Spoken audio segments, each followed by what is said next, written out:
నమ్మండి ప్లీజ్. నేను నిజం చెప్తున్నాను. ఈ పిల్లే నన్ను మోసం చేసింది. హీరో, మోసం నా పట్ల జరిగింది. ప్లీజ్ నన్ను నమ్ము. నేనే నిజంగా నీ సంతోషిని. నేనే సంతోషిని.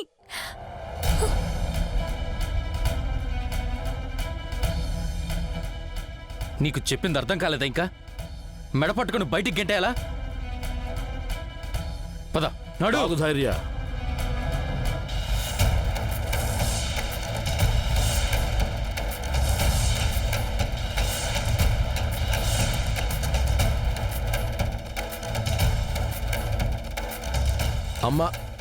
అమ్మా మనకి పని మనిషిని గెంటేస్తే వచ్చే లాభం ఏంటి? తను పని మనిషి కాదు, ఇంటికి రాణి కావాలని కలలు కంటుంది. ఒకవేళ తను వెళ్ళిపోతే గనక వంట పని ఎవరు చేస్తారా? వంట గురించి నువ్వు దిగులు పడకు, అది సంతోషి చేస్తుంది.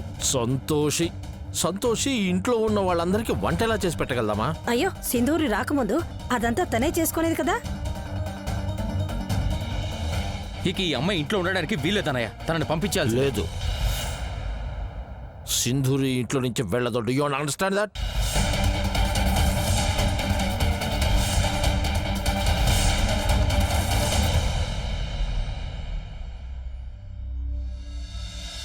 సింధూరికి శాలరీ మేమిస్తాం.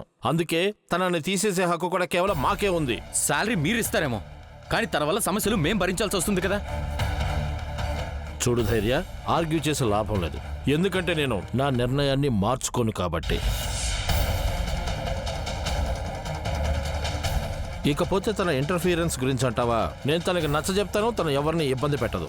చెయ్యదని ఏంటి గ్యారంటీ? ఎవరిస్తారా గ్యారంటీ? ప్రతాప్ వెళ్ళనివ్వండి. మీరెందుకు అనవసరంగా నెత్తినెక్కించుకుంటున్నారు? మధు, అర్థం చేసుకోవడానికి ప్రయత్నించు. ఒకవేళ సింధూరు వెళ్ళిపోతే ప్రాబ్లం నువ్వే ఫేస్ చేయాల్సి వస్తుంది.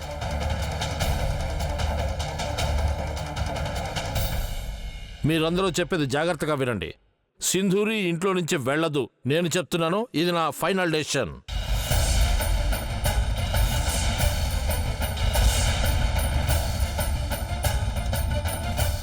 సింధూరి, నువ్వు నీ గదిలోకి వెళ్ళు. కానీ ప్రతాప్, నేను ఇంకేం వినదలుచుకోలేదమ్మా.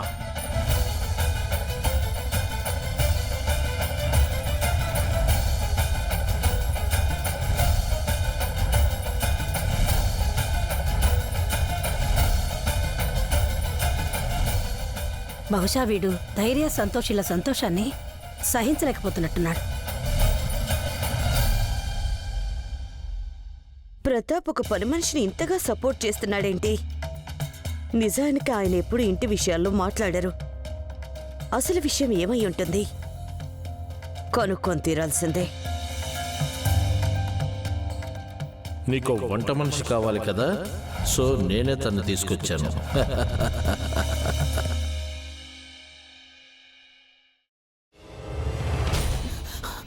నువ్వు ఇంకేమన్నా చెప్పాలా? ఇంకేమన్నా అబద్ధం చెప్పాలనుకుంటే చెప్పేయి.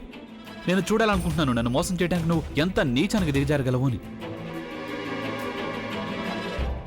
ఎందుకు ఆలియా, ఎందుకు నువ్వు ఇలా చేసావు? నీకు తెలుసు కదా, నానమ్మ తర్వాత నీ ఒక్కదానిని కదా నేను పూర్తిగా నమ్మేది. ఏమన్నావు నువ్వు? ఈ మధ్య అన్నిటినీ మర్చిపోతున్నావా? అది చాలు. వాటిలో ఉన్న శక్తి విషయాన్ని గ్రహించి మనకు వివరిస్తాయి.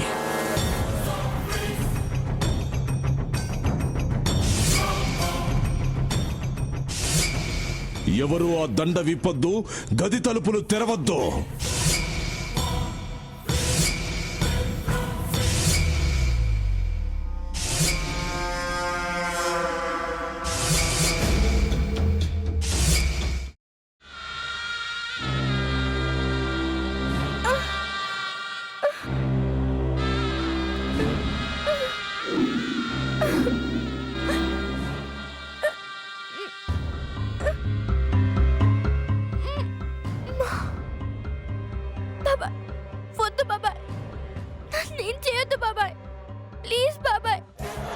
నిజం తెలిసినప్పుడే నా ఆలోచనలో నువ్వు చచ్చిపోయావు.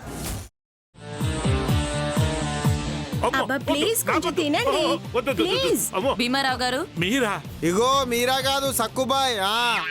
అవును, మీ పనామే లేచిపోయిందని చెప్పి కంప్లైంట్ ఇచ్చినావు కదా. రేయ్ ఆయన కంప్లైంట్ ఇచ్చింది లేచిపోయిందని కాదు కనిపించడం లేదు అని. అట్లానా? సరే మేడం. ఇడియట్. ఆ వంట మనిషి పేరేంటన్నారు? రత్తాలు మేడం. ఏం పెద్ద మంచి, నీ వంట మంచిని కూడా మేడం అని పిలుస్తావా? రేయ్ హాఫ్ బ్రెయిన్,